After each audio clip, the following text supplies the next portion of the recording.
Да. Валя ли? Валя.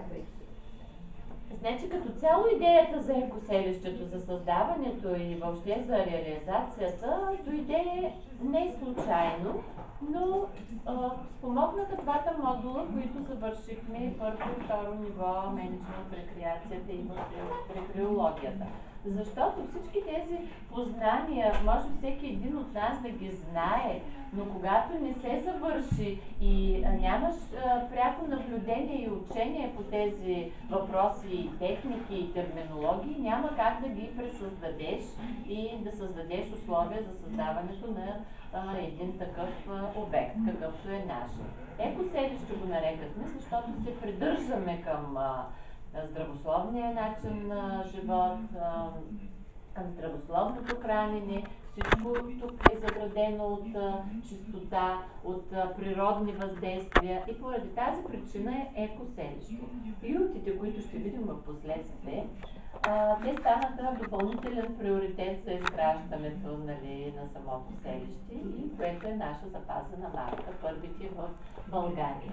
Тази трапезария, в която се намираме, е създадена в последствие за гостите, които пребивават и времето не е добре, сиреч след октомври месец, да имат възможност къде да се приготвят сами. Основната идея е всеки гост да се почувства максимално близко в природата и в собствения си дом. Затова всичко това, целият уют, който сме го създали, кухня, съдомиялна, хладилник, туалетната е наблизо печка, всичко това все едно човек се намира в къщи, а в следващия момент е на друго място и е сред природата, а само на 10 км от Варна. Цялото място, което е от 3 парцела, вече стана и 4, за него допълнително ще говоря, вие знаете всички как се осъществи. Всички, аз не съм чувала. И с ваша помощ ще разкажа тогава. И на моите прадеди, на моя пра-дядо по бащина линия. Те са живяли тук, на това място, в този парцел, на юртите парцела и по средата, което в момента е на сестра. Последствие, за професор Томова ще разкажа, този парцел, който е пред нас, там са живеели двама снахари, семейство, които са се занимавали с билколечение и с други някакви елементи към здравето, но аз точно не съм запозната. Много исках да го купя този парцел, незнайно защо, но така имах някакво вътрешно усещане, че един ден ще бъде мой. Наши приятели непрекъснато питаха, продава ли се, водихме няколко, включително и доктор Мишовека по пръст, обаче не го продаваха парцела. И аз поделих с колегите, всички бяха запознати, че работя с тета лечение метода и медитация бяхме при ИЦТО, като правихме даже, всички си отправяхме желания и така. И след 2 или 3 дена, не знам, аз получих обаждане от собственичката, която за нищо на света не го даваше този парцел, и ми предложи една висока цена, която за първи път тя обявява и казва, че иска да го продаде. И така се осъществи нашето закупуване. Сега там строим къща за гости, ще я видите в последствие, защото легловата база е само една в юртите. И тези двете стаи, които в последствие ги направихме. Какво се провежда в екоселището?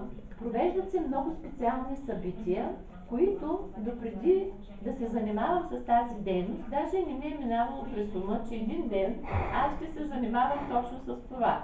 Или по-скоро в моето съзнание е било, че тези събития се изпълняват само в определени места, като ресторант, сладкарница, бизнес зала, бизнес център, но в никакъв случай не е в екоселище. Но то няма нищо случайно, просто самите събития си предизвикват и нещата и така поетапно едно след друго ние извършваме цялостното, целият облик на това селище.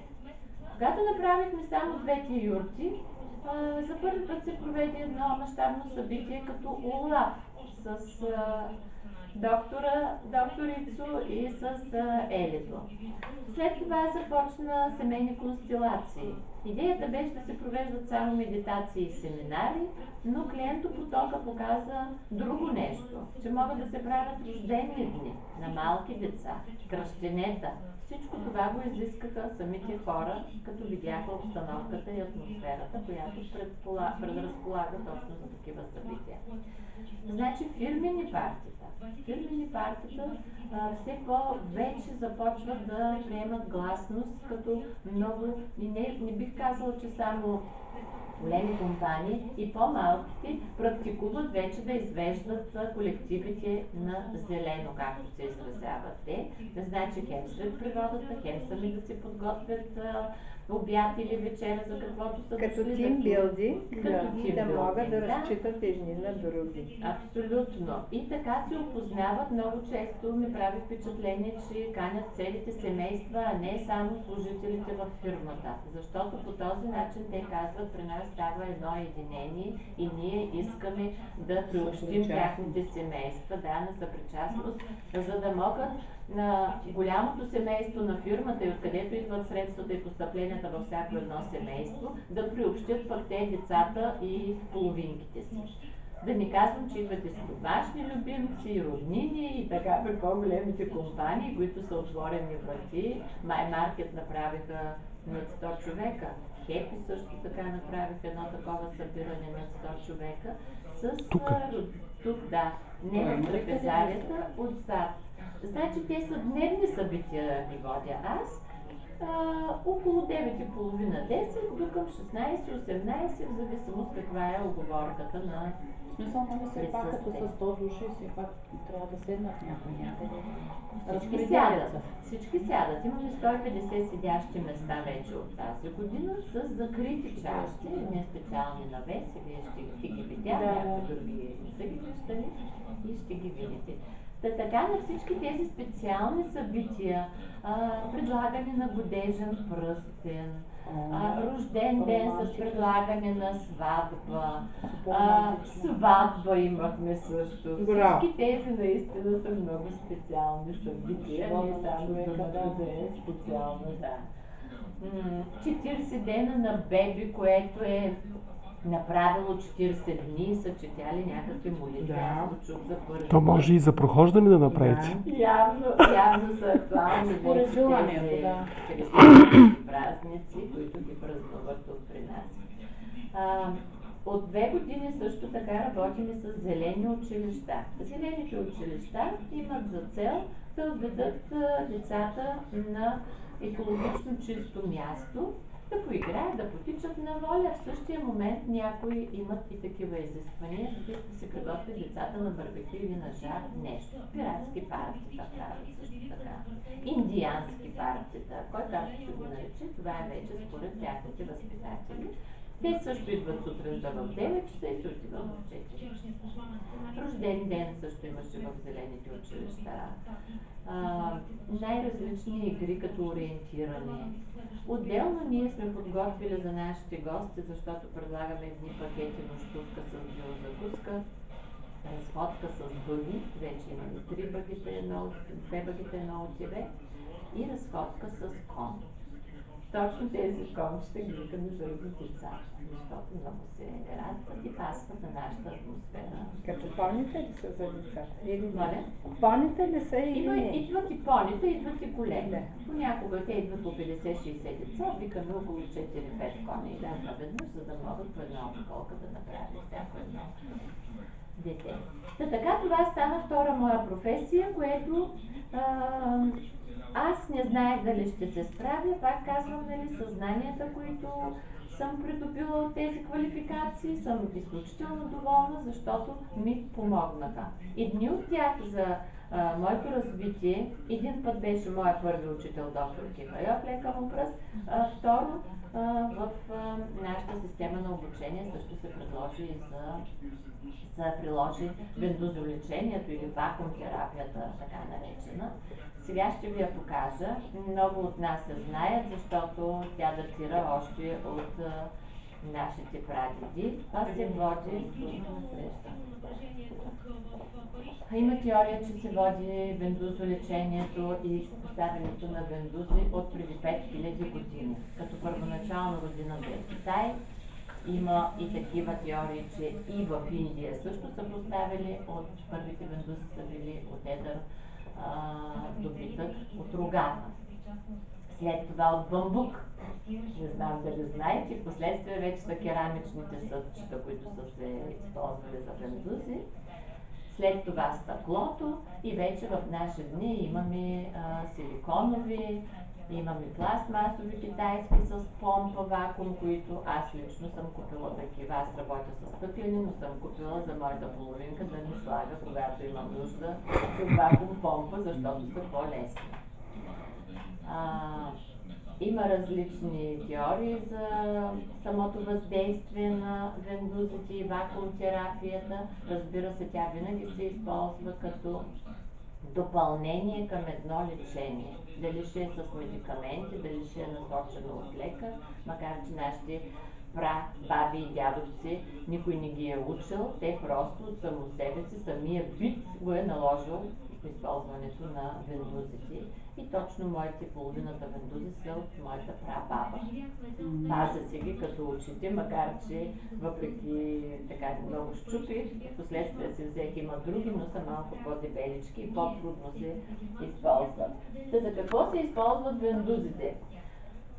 Лично аз ги използвам от 20 години. Когато се научих, доктор Кихайов, който ме научи да ги използвам, тогава не бях такава фенка и някак си не им вярвах, защото нямах опитност, нямах практика. Вече с този 20 годишен стаж и опитност мога да кажа хиляди примери, които буквално за часове и за минути са излекували от някаква беда, която може някой да се носи 2, 3 и 4 месеца. Колкото по-навреме се направи, толкова по-добре.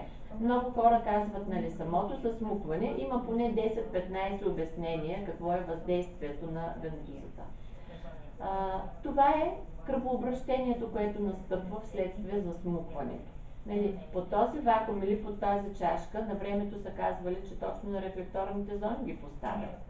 Но има и такива случаи, които въобще не знаят къде ги поставят, но слагат ги на болното място, то само по себе се показва, че там има нещо или увреден орган, или тъкан, или поставянето и въздействието върху кожата, тя действа на подкожието, за изтласкване на токсините, за засилване на кръвообращението, лимфопотока също така се засилва и енергията лечебната ян, която се задейства благодарение на елемента огън. Говоря за стъбивните, когато се запалва, сега ще видите, аз ще ви демонстрира.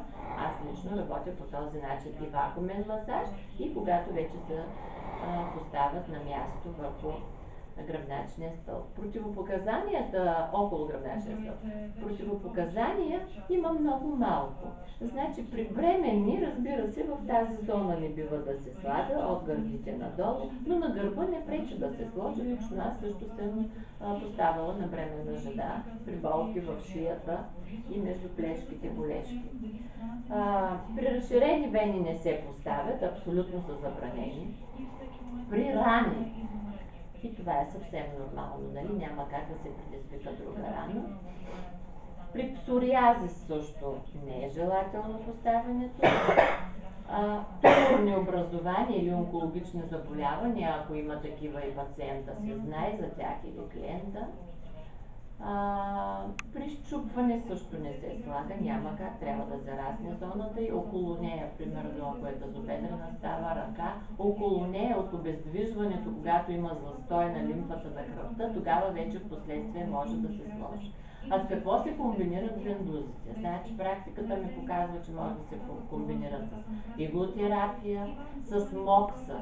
Друг път някой ще ви покаже и мокса и въздействието, което е брилянтно просто.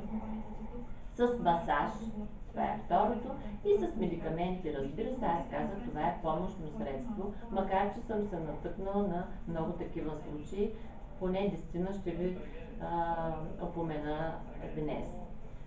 За какво помагат вендузите? Казах теорията, поради каква причина не се прилагат. Другото е ишиаз, лумбаго, радикулит, плексит, главоболие, мускулна треска. При всички тези има още много, които могат да се настинка и изключително. Това е първото. Много чест случаи, когато идват, нали, при мен уж за масаж, и аз предлагам и вендуските, те казват, нали, ама не, аз от 6 месеца имам една болешка, тук инфаркт ще получавам, инсулт ще получавам и всички тези неща си ги казват, защото са минали при невролог, при кардиолог и нищо не се получава. И като се направи един вакуумен масаж и масаж, се оказва, че с болка, където е носи 6 месеца, но минава. А той през всичкото това време пациентът е взимал лекарства, увредил си стомаха и така нататък. Това много често се случва. Значи, кажи ли, че всеки втори, трети получава това нещо, това въздействие благоприятно от вендуските. А друго, което е, имам случай на мигрена, а то е вследствие на ушипяване на шийните прешлини и пак застоя, за който говоря. Ние шиповете няма как да ги премахнем или с масаж. Някой казва, чупят се, така нататък. Според мен един такъв терапевт, какъвто съм аз, той не може да каже с поглед или с напипване, имаш ли шипове, нямаш ли шипове, пък даже било той лекар. Това се вижда само с рентгенова снимка. Но шипа няма как да се примахне, освен там с лечебно хранене и така нататък. Но с вендуската този застой на лимфа може да се примахне и оттам да благоприятства да се намали на главоболието. А понякога само въздействието от тази настинка, която се е насъбрала през годините, тя си влияе там на това местенце. И при едно такова раздвижване с няколко процедури се намира приложение към мигрената. Защото мигрена се води с години, ама тя никога не е отишла да си направи масаж. Си ги има тези скованости и се оказва, че това е вследствие на многото настинки, които са се събирали. Да. Другото, което е студено рамо, има една такава диагноза също, или замръзнало рамо. Това нещо, имам няколко случаи с такава диагноза, което вследствие на масажа и на вендуските също преминава. Разбира се, там работихме и с мокса. Ето няколко случая, където въздействието наистина е много приятно и благоприятно, без да вреди. При воден плеврит и при сухия също, но при водния какво се получава? Под самата вендуска се получават едни михурчета. Даже не е нужно да се стои половин час или 40 минути. Забравих да ви спомена времетраенето. При деца също се използват. Времетраенето там е между 2 и 5 минутки, максимум до 10, защото те не изтърпяват това нещо. Тях ги боли. Когато има настинка силна или някакъв проблем на местенцето, което е където са сложени вендуските, се получава едно кръвонасядане. Много често при тези по-тежките усложнения става мораво, лилаво, синьо. Това отзвучава, разбира се, за няколко дена, но е показател, че там е сериозно увредена тъканта или органа, в зависимост на кое е място. Може да е тук на върха, пак се получава. Може да е високо на шията и на тила, пак се получава. И изключително много облегчава това нещо, защото от това кръвонасядане и вследствие, като се раздвижат подкожните тъкани, вече всичко това способства и за детокс, даже ако ще. Така. Времетраенето го обясних, когато има такъв проблем, който е сериозен или сериозна настинка или засегнат орган с заболяване от месеци или от години, е възможно да се получи такова кръвонасядане и до синьо, до лилаво, или при плеврити и при пневмонии по същия начин се получава михурчета. Михурчетата след това се пукат, стават като ранички, обаче при 2-3 процедури нито бронхит, нито пневмония може да остане или плеврит. Това вече е минало през ръцете ми, казвам го от опитност, а не от това, което съм учела за вендузолечение. През 10-15 години